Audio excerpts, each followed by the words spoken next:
아멘. 주님의 평강이 여러분에게 임하길 바랍니다.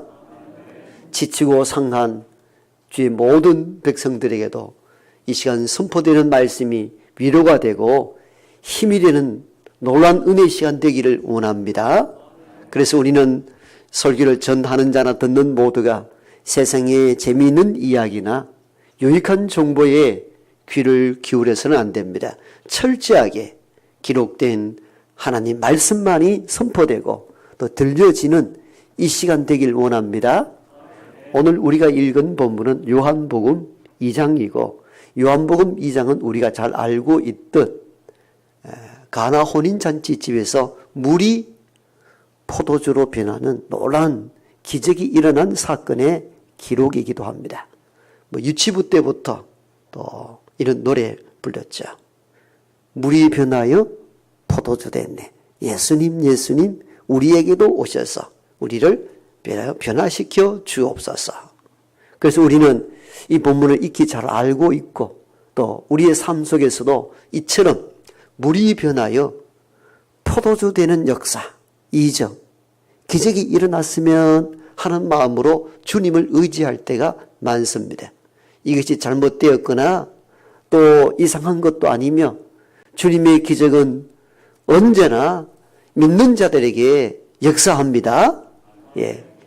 문자에 기록된 그 시대뿐만 아니라 이 시대에도 앞으로도 예수님의 능력을 믿는 자에게 주어지는 놀라운 은혜요. 기적은 항상 일어날 수가 있습니다.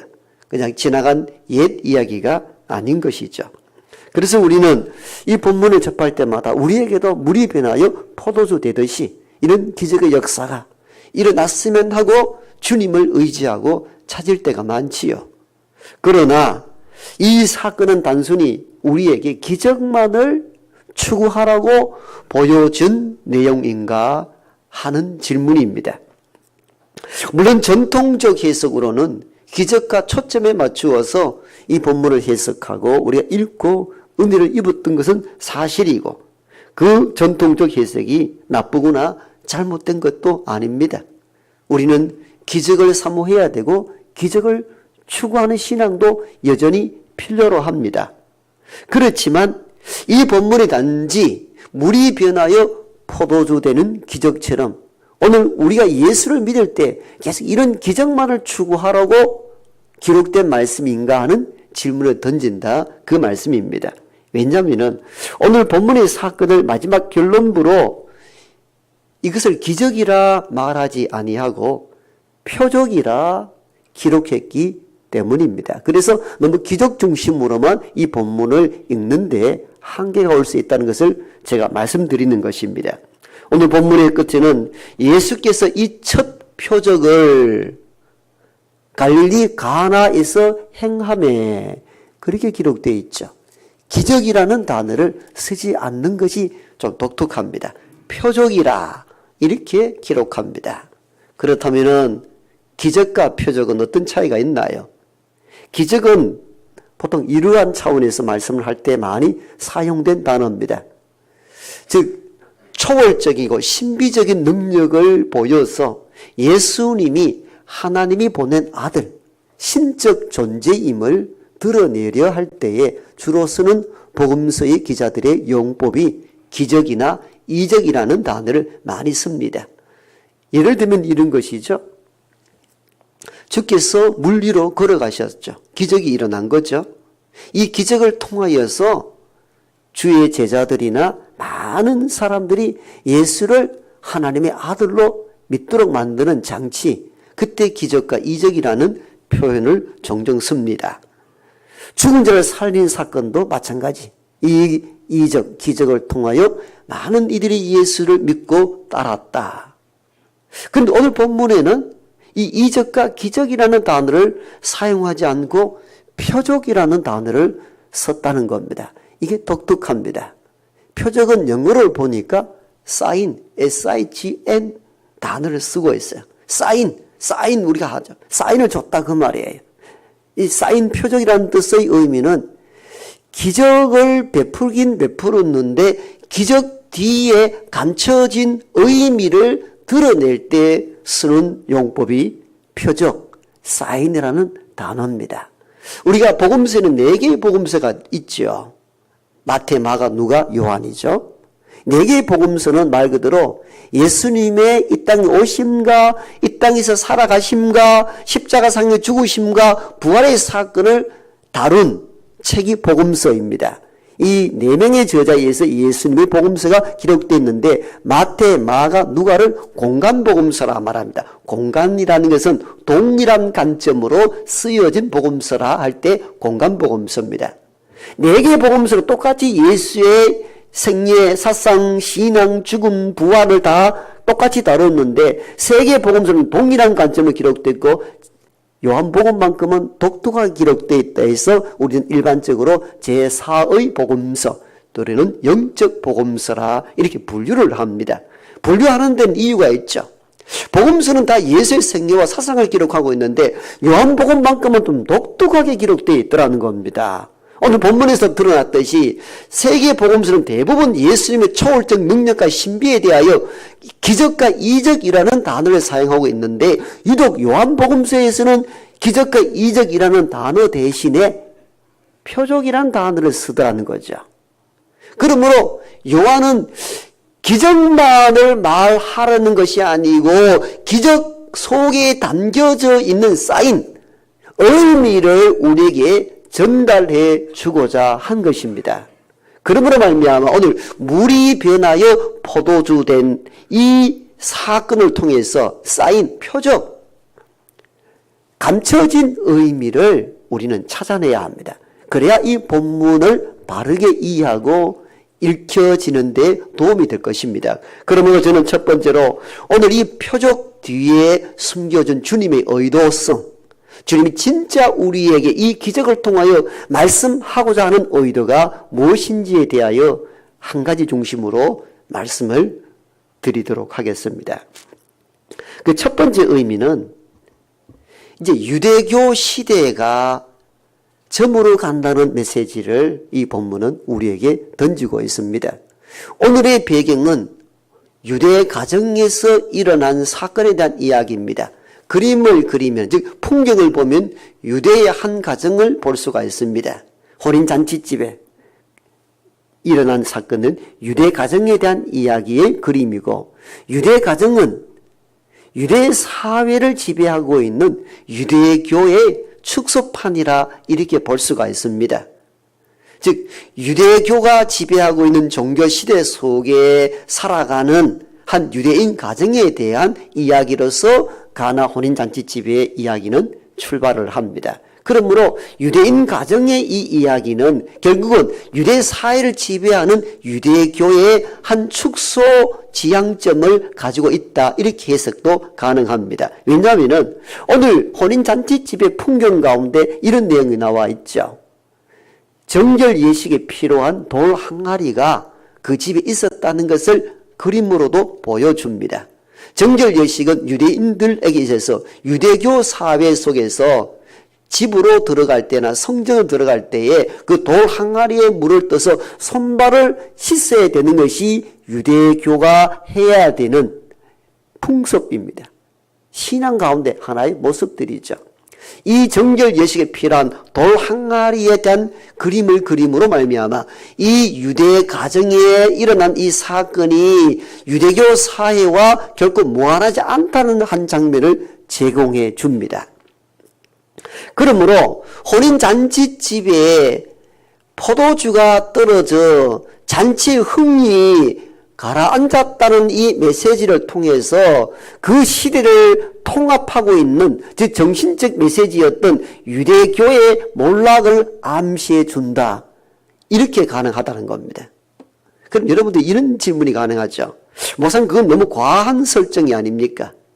과한 연결입니다. 그렇게 보일 여지가 많습니다. 왜냐하면 아직도 뒤에 내가 추가적으로 설명해야 될 부분들이 남아있기 때문에 이 질문은 여전히 가능합니다. 그러므로 저와 여러분들이 항상 말씀을 읽고 들을 때에도 항상 질문하는 태도는 여전히 필요합니다. 그게 어떻게 연결되느냐? 혼인잔치집에 포도주가 떨어진 것이 당시 사회를 지배하고 있는 유대교의 몰락과 어떤 관계성이 있습니까? 이 질문은 가능합니다. 그래서 그것이 과한 설정이 아닙니까? 이 질문도 유효합니다. 그러나 지금부터 제가 드리는 이 말씀을 잘 들으면은 혼인잔치집에 포도주가 떨어진 것이 유대교 사회의 몰락과 어떻게 연결성이 있는가를 알 수 있게 될 겁니다. 오늘 본문의 시작은 요한복음 2장부터 시작을 했는데요. 요한복음 1장부터 11장까지가 혼인잔치집 포도주가 떨어져서 야단법석 뜨는 이 장면을 기록하고 있고, 그 다음 이어서 나오는 두 번째 장면은 12절, 13절로 시작되는데 성전 정화 사건이 기록되어 있습니다. 본문은 집에 가서 찾으십시오. 저를 주목해 보셔야 이 설교를 따라올 수 있습니다. 자, 혼인잔치집의 사건이 끝나자마자 그 다음에 기록된 메시지가 뭐냐면은 성전 정화 사건입니다. 주님께서 유월절이 가까이 옴으로 말미암아 성전에 갔는데 성전에 들어갔더니 예배하는 자들과 기도해야 될 사람들이 소와 양을 끌고 와서 매매하는 일들이 벌어졌습니다. 주님이 분노를 표시합니다. 상을 뒤엎고 채찍으로 그들 쫓아내고 내 집을 장사하는 집으로 만들지 말라, 엄히 쫓아내십니다. 그리고는 이렇게 선포합니다. 이 성전을 허물어라.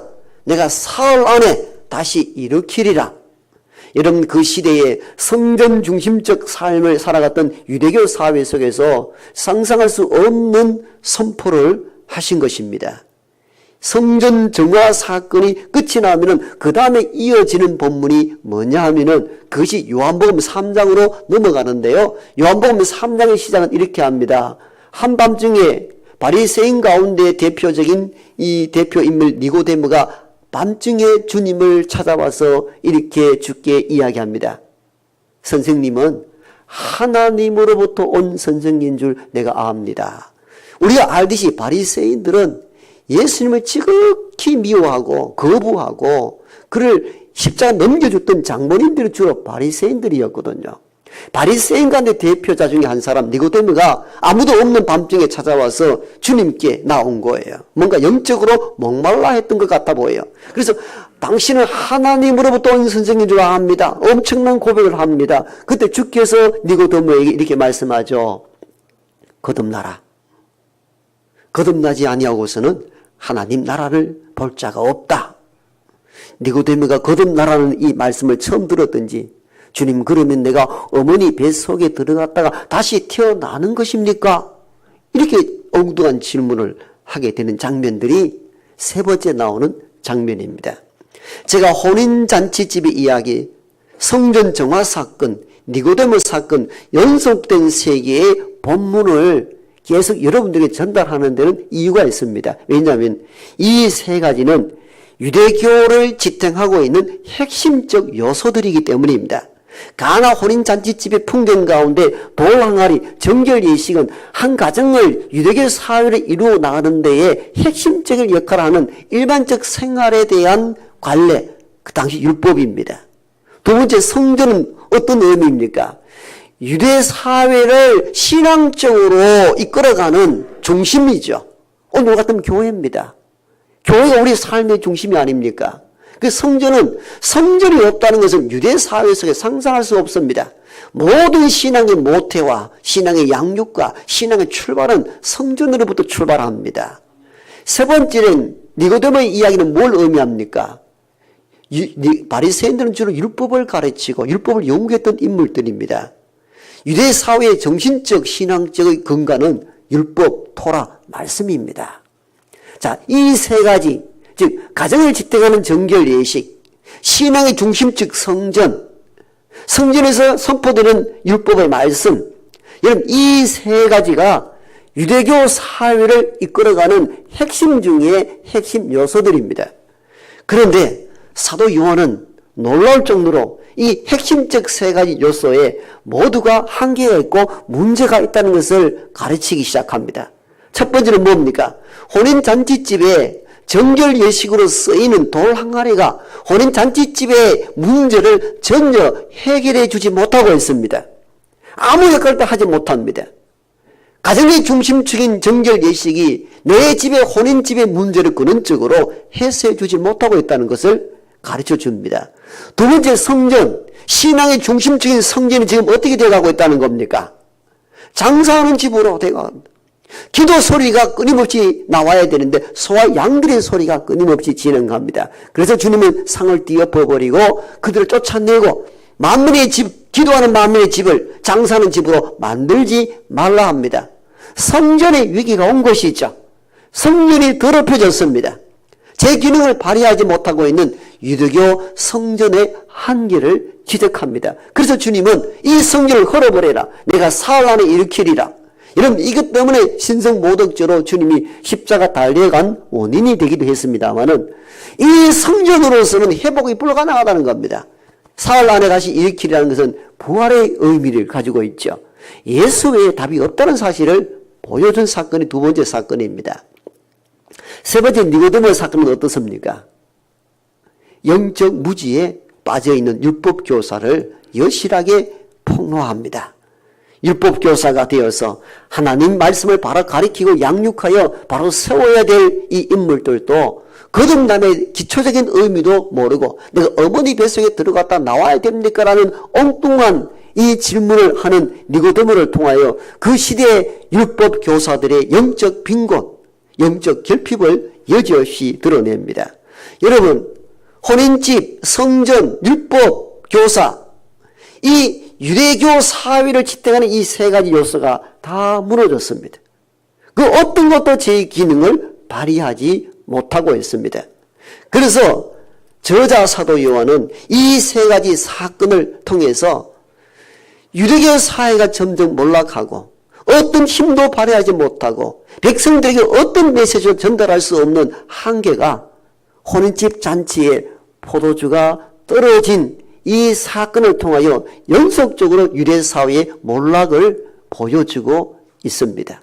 이 장면은 참으로 놀랍습니다. 그럼 누가 이 넘어져가는 유대 사회를 다시 일으킬 수 있는가? 몰락해가고 있는 혼인집에 물을 포도주로 만들어서 다시 잔치를 흥하게 했던 장본인은 그리스도 예수였습니다.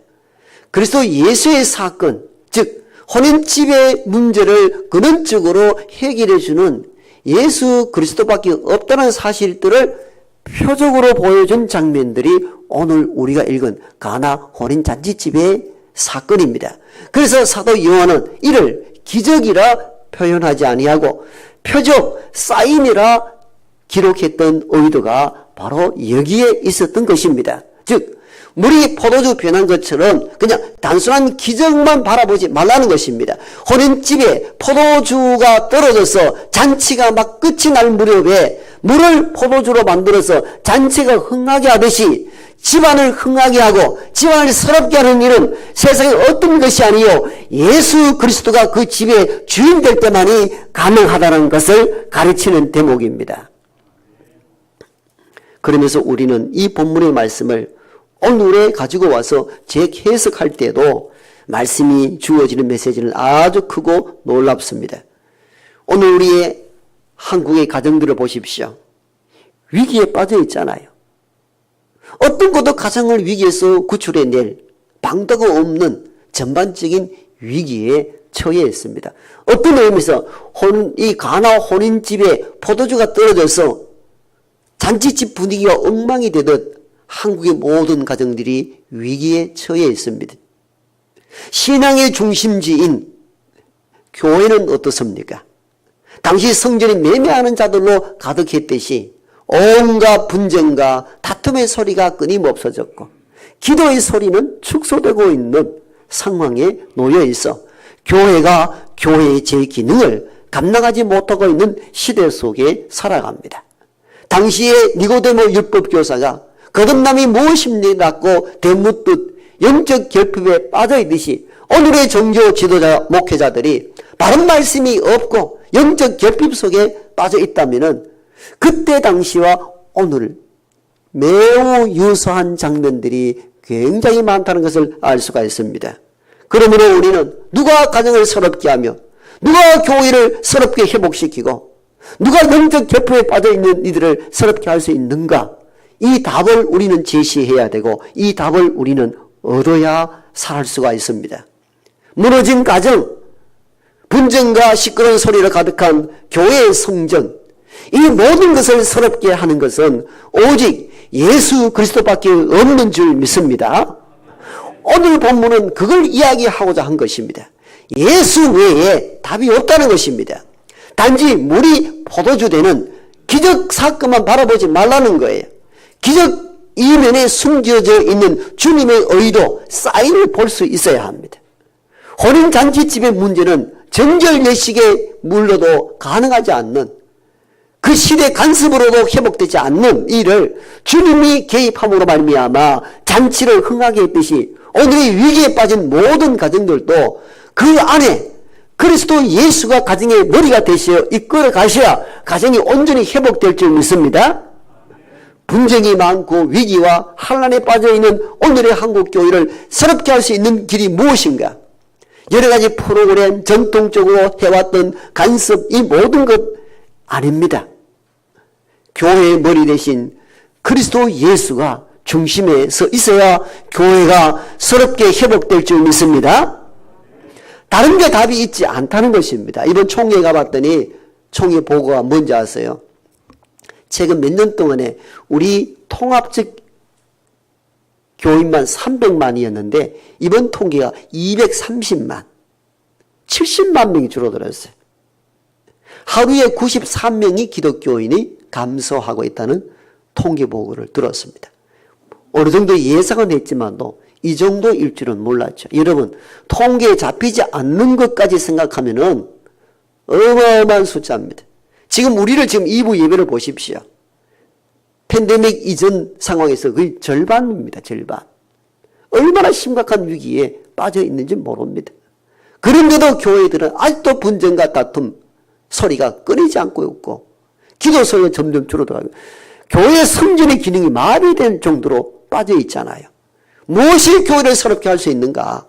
여러분, 그 당시에 주님은 얼마나 안타까웠으면 이 성전을 헐어버려라. 내가 사흘 안에 다시 일으키리라. 성전의 시대가 지나갔다는 겁니다. 예수 그리스도 없는 교회는 참 교회가 아닙니다. 아무리 화려하게 많은 사람이 있다 할지라도 예수 그리스도가 없는 교회, 예수 그리스도의 복음이 없는 교회는 참된 교회가 아닌 것입니다. 교회를 새롭게 회복하고 부흥하려면 다시 우리는 예수 그리스도를 바라볼 수 있어야 합니다. 그것만이 답입니다. 그래서 오늘의 이 가나 혼인잔치집에 물이 변하여 포도주 되는 이 놀라운 사건은 단지 물이 변하여 포도주 됐다는 이 기적의 단순한 의미만을 부여해 주려고 기록된 말씀이 아닙니다. 그 속에 감춰진 표적, 사인을 봐야 합니다. 무엇이 우리를 새롭게 할 수 있는가? 무엇이 교회를 새롭게 할 수 있는가? 오직 예수밖에 없다는 것입니다. 여러분, 시대가 흘러가고 수천 년, 수만 년이 흘러간다 할지라도 예수 없이는 아무것도 할 수가 없습니다. 오늘 이 시대를 바라보면서 전통에 얽매여 있고 옛날에 이런 것을 했는데 그것이 아니라 우리는 이런 고백을 해야 합니다. 오직 예수밖에 없습니다. 오직 예수. 주님의 가정의 머리가 되시고 교회가 머리 되셔야만이 우리가 회복할 수 있습니다. 오직 이 예수의 믿음으로 가정과 교회와 이 세상이 변화되는 놀라운 은총이 우리 모두에게 주어지기를 소망합니다.